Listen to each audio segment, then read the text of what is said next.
Well, good afternoon. We're all playing a part in the fight against this virus. And as I've said before, this virus doesn't stand a chance against our army of 14.5 million people. And for the majority of Ontario, for most of us, fighting this virus means staying home, isolating, stopping the spread. But for the frontline heroes, for our brave men and women leading the charge, fighting against this virus, fulfilling their duty means something entirely different. For those on the front lines, for those looking after COVID-19 patients, for those working in our long-term care homes, for those caring for our most vulnerable, and for those working in close quarters, maintaining order in our correctional facilities, for these heroes, getting up every day, getting back in the fight, getting back to the front lines comes at a great price. It comes with a personal sacrifice. Nevertheless, every day, these brave men and women show up. They take their post at every long-term care facility, at every retirement home, at every hospital, at every group home and shelter. They work 12-hour shifts or more. They take risks day in and day out. They do this to look out for us. And as Premier, it's my job to look out for them. That's why we've done everything possible to protect them, to give them the tools and resources they need. And today, we're recognizing their incredible effort. We're recognizing their sacrifice. As of April 24th, our nurses, our personal support workers, our long-term care staff, our home care workers, our hospital staff, our staff at homeless shelters and women's shelters, and those looking after adults with developmental disabilities, our correctional officers, our cooks and cleaners at these facilities, they will receive a $4 per hour pandemic pay premium for every hour of work they complete for the next 16 weeks. On top of that, those who work over 100 hours per month will receive a $250 bonus per month for up to $1,000 over the next 16 weeks. For a full-time PSW, cook, cleaner, nurse, that means about an extra $3,560. It's our way of saying thank you to over 350,000 frontline long-term care workers, healthcare workers, and other frontline staff. This increase will also help our frontline providers attract and hire extra staff they need to continue taking care of patients and residents during this unprecedented time. And I want to thank the federal government for their support in making this possible. I was on the phone yesterday with the Prime Minister and my fellow premiers. The situation we're all facing is unprecedented, and it's extremely serious. And this crisis has clearly shown the deeply rooted, long-standing cracks in our long-term care system. We need to do better, and we will do better. The federal government has been a tremendous partner to this point, but we really need them to step up. We need a sustained commitment on healthcare and long-term care from the federal government. We need them to do their part when it comes to protecting the most vulnerable in long-term care homes, because we have a collective duty as a country, as a people, to protect the most vulnerable, to look out for each other and have each other's backs. And together, we will get through this. We will learn from this. We'll emerge stronger and more committed and more united than ever before. I want to thank you, and God bless the people of Ontario. Now I'll send it over to Minister Bethlenfalvy.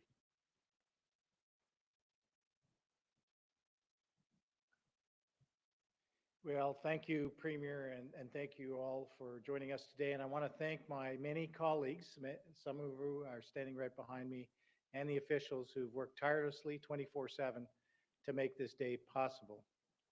Throughout this unprecedented crisis, we have remained focused on one thing: protecting the health and well-being of Ontarians. And we know that the healthcare heroes and frontline workers who are keeping our province going face unique challenges, including increased risk of exposure to COVID-19. But despite these challenges, they are doing extraordinary work.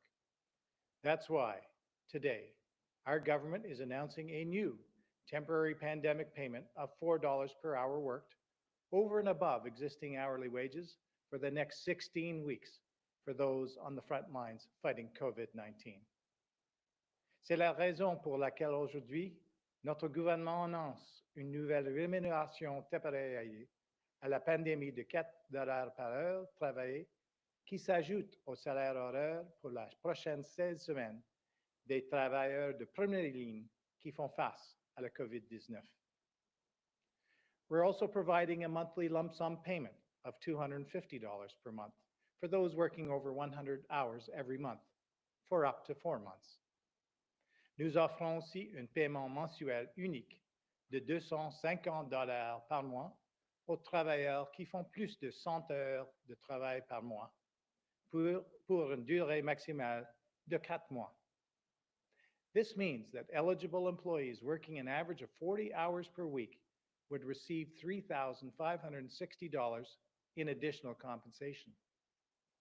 In total, over 350,000 employees across Ontario will qualify for this wage enhancement, including frontline staff working in long-term care homes, retirement homes, social services, congregate care settings, including emergency shelters, those providing home and community care, and some staff in hospitals, and staff working at corrections institutions. All eligible employees will be able to receive the temporary pandemic payment whether or not there is a COVID-19 outbreak in the facilities they work in. Partnering with the federal government, we are making this significant investment which will last for 16 weeks. The pandemic payment recognizes the valiant efforts of our frontline workers in the fight against COVID-19. These heroic workers are delivering critical services that support all Ontarians, including the most vulnerable members of our communities. They often put themselves and their loved ones at risk. They are saving our lives, and we owe them an incredible debt of gratitude. Long-term care homes and other congregate living facilities are the epicenters of this pandemic. In my riding of Pickering Uxbridge, we're seeing this firsthand. And in response, frontline staff at these facilities are taking up the call and putting themselves in harm's way daily to help the most vulnerable. My gratitude and my heart goes out to them. These workers have answered the most important call of public service to protect and care for those in need. I would also again like to thank the federal government for working with us on this and so many other important measures in the fight against this pandemic. Je tiens à remercier le gouvernement fédéral qui a travaillé avec nous sur cette mesure et sur de nombreuses autres mesures importantes visant à lutter contre la pandémie. This time-limited 4-month program reflects the extraordinary challenges posed by COVID-19. But more importantly, it reflects the extraordinary response to those challenges. Our government remains committed to using every resource we have to support frontline workers as we work to stop the spread of COVID-19. Thank you all for your time today. And to all the workers of the front lines, thank you for everything you do. Merci beaucoup. We'll go to the phone line for questions. First question. First question comes from Douglas Boyd from Rogers TV. Please go ahead. Good afternoon, Premier. Good afternoon. I asked you back on April 11th about GM and Oshawa, about making medical supplies. Yesterday, GM announced they will be making medical supplies, face masks for Health Canada. Just your reaction to that. Well, I want to thank GM, what a great company, along with other auto part manufacturer and automotive manufacturers as well. You know, that's the true spirit of Ontario. They're stepping up, they're helping out. And hundreds and hundreds of companies, if not thousands, have stepped up and they've retooled and they're supporting the cause, and everyone's pitching in. And I'm so, so grateful to all the 14.5 million people in Ontario, and as well as our great companies. I've always said, Douglas, that we have the greatest, brightest, smartest people, best ingenuity anywhere in the world. And when you can switch over this quickly as some companies have and retooled, that's the difference. That's why we're going to, in the future, never rely on any foreign country or any foreign government or leader to dictate our supplies when it comes to PPE. So again, GM, thank you. Thank you for stepping up and doing an incredible job. Thank you so much. And also, Premier, can you tell us what the role the Army will be playing in our long-term care homes, and for Peter Bethlenfalvy, his reaction to what happened in Pickering? Yeah, well, I'm just so grateful for the Army and General Vance, and I know I've said it a couple of times, but I'll say it again. When I talked to the General, he said, Premier, send me into the toughest homes there are. You have to just love the men and women that serve our country, willing to do anything, help us out. They're true champions. I'm gonna just send this over to the Minister of Long-Term Care. Thank you.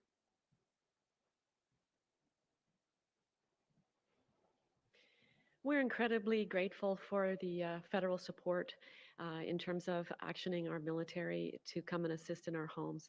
And we know that the staffing issues were predating the pandemic, but have become more acute because of the issues surrounding infection and COVID-19, even in the community. So that has impacted our long-term care homes.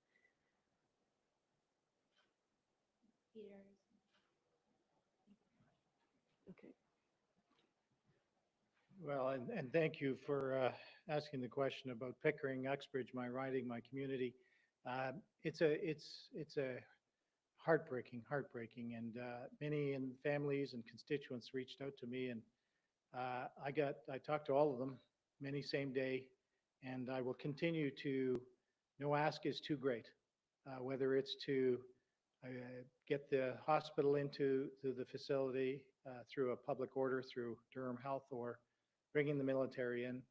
To someone asked me if I could help get an iPad in there. And I said, well, I'll check with public health, but I'll do everything I can. At the same time, I've come to know a lot of the frontline workers. And the other day, I was at a part of a motorcade at Ajax Pickering Hospital, where over 400 cars came out. We drove by the hospital, thanked the frontline workers. And it was very emotional, because as I was driving by, I was waving and smiling, and they were smiling and waving back, taking pictures. And I thought, well, I choked up, because it's backwards. We're there thanking them. But you realize it takes a community. It's hit us hard, and we'll do everything we can. And as the Premier has said many times, we're going to do everything we can, and we'll continue to do that. Thank you. Next question. Next question comes from Kari Verma from CBC National. Please go ahead. Good afternoon, Premier and Hi. Ministers. Last week, we heard from this very press conference that hospital staff were going into select long-term care facilities. So what's new about the emergency order to redeploy staff announced today? And just like with today's announcement of paying PSWs more, why weren't these measures announced weeks ago, when we only had a handful of outbreaks, versus now where there's over 100 long-term care facilities with COVID outbreaks? And specifically on the question of pay, about a month ago, I asked Minister Elliott why the province wasn't considering this. So what has changed? Well, before I pass it to Minister Elliott, we needed the flexibility to have hospital staff go in and support us at long-term care. As for the question why we didn't increase the pay earlier, I wish I could increase the pay right from day one. The government didn't have the capacity at the time, and I want to thank the federal government. They played a massive role in stepping up and helping us. So they put the program together. We've put money in. The federal government's put a tremendous amount of money in. And again, I just want to thank them. And I'm going to be over at long-term care today to personally thank the frontline healthcare workers that Carla and I are going to go see her mom and talk to her through the window. And, you know, we'll be thanking the long-term care workers. I'll be leaving right after this press conference. I'm so grateful for the people out there that are working day in and day out. They deserve every single penny times 10 if we had the capacity, what they're making. And we just want to show a small token of our appreciation for the hard work that they do. I'll pass it over to the Minister of Health.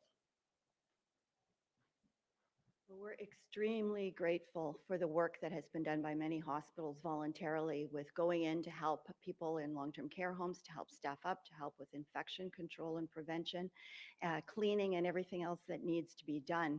But what we found that while this was happening gradually, it just wasn't happening quickly enough to get the numbers of people that we needed into our long-term care homes immediately. There's several thousand people that are required in addition to the armed forces staff that are coming forward, in addition to the numbers of people that have come forward with our workforce matching portal. We simply needed more people there. So we did speak to the hospital association. They understand why we needed to do it. But I also spoke with the employee organizations, with Ontario Nurses Association, with SEIU and other groups to speak to them about this. And without hesitation, they agreed to this, knowing that there is a need in our long-term care homes. They want to help these very vulnerable citizens as well. So it's a great example of teamwork among the hospitals, the employee organizations, working with us in the government, with the Ministry of Long-Term Care and the Ministry of Health. So that's how we're going to beat COVID-19, with everybody working together. We can just remind each reporter you have one question and one follow-up. Next question. Next question comes from Brandon Gomez from CP24. Please go ahead. Hi, Brandon. Hi, Premier. Brandon Gomez here from CP24.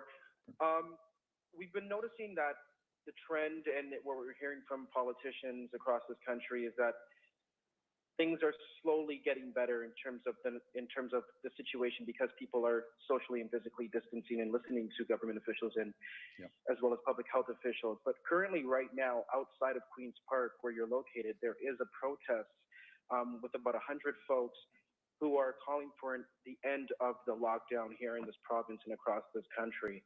What message do you have to people who are not taking this seriously, but also who could be not adhering to social and physical distancing protocols? Well, that's a great question. You know, when I looked out the window and we see these people that are absolutely irresponsible. It's reckless to do what they're doing. And personally, I think it's selfish. We have healthcare workers down the street at these hospitals working around the clock to protect the community. 99.9% of the people in this province are working together side by side. That's the reason we were able to see a flattening of the curve. But then we have, you know, a bunch of yahoos out in the front of Queen's Park sitting there protesting that the place isn't open, as they're breaking the law and putting everyone in jeopardy, putting themselves in jeopardy, putting the workers in jeopardy, and God forbid one of them end up in the hospital down the street. You know, we're better than this. We're better than this as a people, as a province. We've proved it. And, you know, then you have these people that want to protest. Hey, I understand that people want to get out there, but we have to be responsible. We have to make sure we've come such a long way that we protect the health and the well-being of every single person in this province. And there's no one that wants to open up the economy more than I do and everyone else, but we're going to do it responsibly. We're going to do it through the guidance of our Chief Medical Officer of Health and consultation with municipalities, consultation with our health team. But we've come such a long way. And then we have these people that want to break ranks with 14.5 million people and just go rogue. Again, it's irresponsible, reckless, and it's selfish.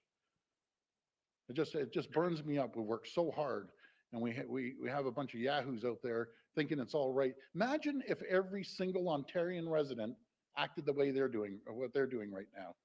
It would set us back months. That's what they're doing. They're setting us back months by doing these reckless protests. I don't even know who these people are, but obviously they don't care about everyone else in Ontario. But thank you for that question. Sorry for being so upset, but everyone's worked so hard. And again, the healthcare workers are amazing. I'm going to be over there thanking the healthcare workers today.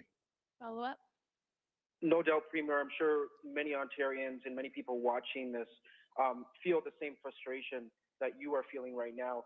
But I guess a lot of people are probably wondering what can be done to stop something like this from happening. For example, I do see that there are police on scene. I mean, technically, these people would be violating the social and physical distancing 100%. protocols. So is there a way to ticket people, or what enforcements could the province use to prohibit something like this from happening? And then putting other people at risk, like frontline healthcare workers, who potentially could see some of the people in hospitals if they were to get COVID-19. Well, I'll leave that up to the police, and I want to thank our police officers across this province. They're absolutely amazing, doing an incredible job, and I support them 1,000%.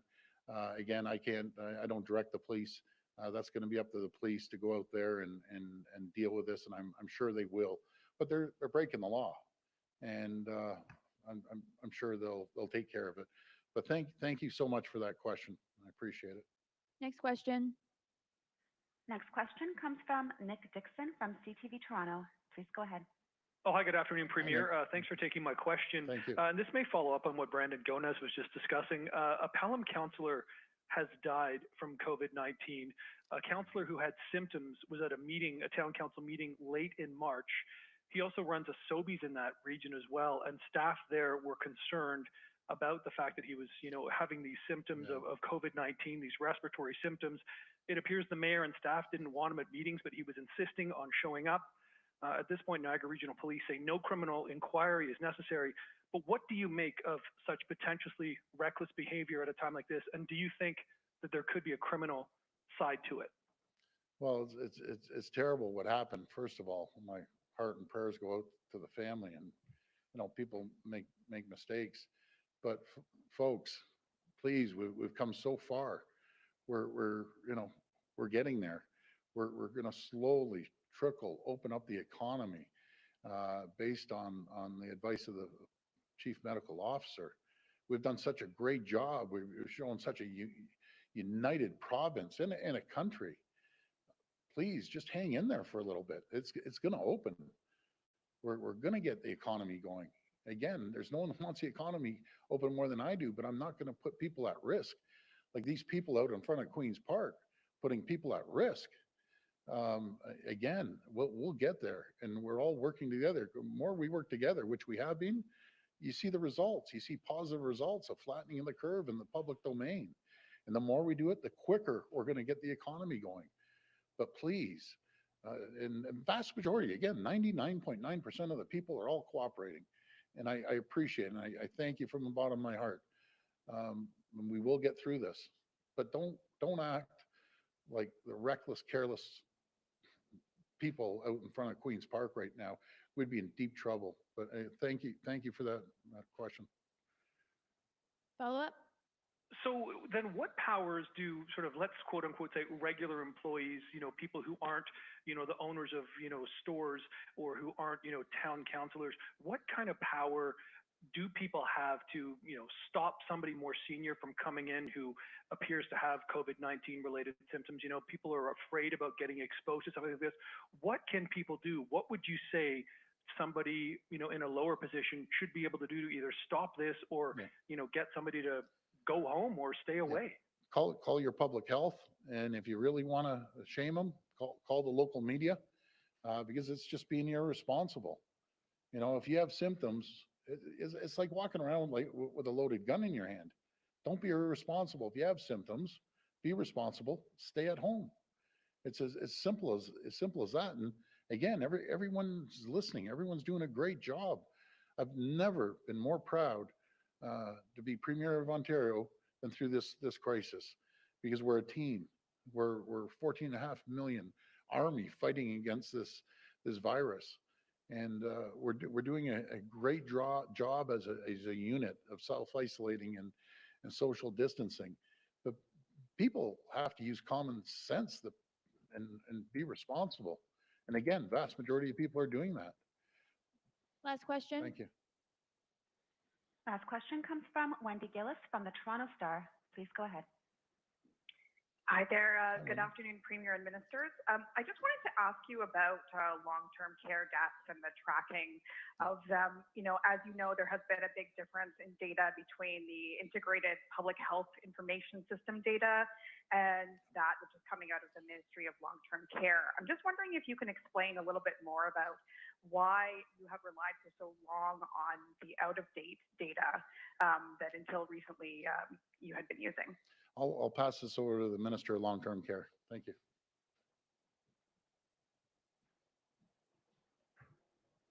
Thank you.